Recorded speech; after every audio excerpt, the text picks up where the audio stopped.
Clearing operation sa mga illegal structures sa beachfront sang Isla Samboracay, padayon nga napatigayon. Mga vendors sa beachfront, ginadumilian sa pagbaligya. Nagatutok si Zen Kilantang.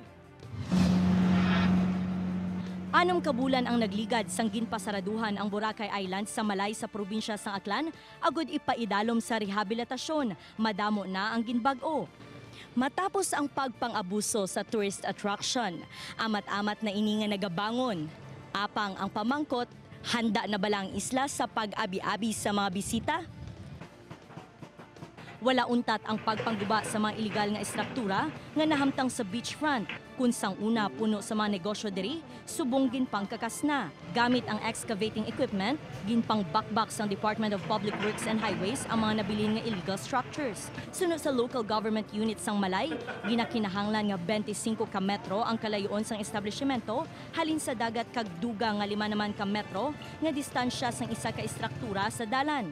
Well, siguro natin nga wala pa mga struktura kay within the 25 plus 5 area. Mga illegal structures, sir, may anak pa Sa 25 plus 5 halos wala naman.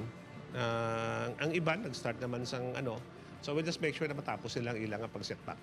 Sa pagbukas liwat sang isla, ginadumilian naman ang pagbaligya sa beach areas. Definitely, wala na gid sa mga ambulant vendors, wala na gid ang mga ginatawag nato na nga mga commissioners ng una. Well, siguro natin nga wala pa mga struktura kay within the 25 plus 5 area. Padayon naman ang pagpatigayon sang clearing operations sang DPWH kutob sa nabiling nga illegal structures. Ako si Zen Kilantang para sa One Western Visayas.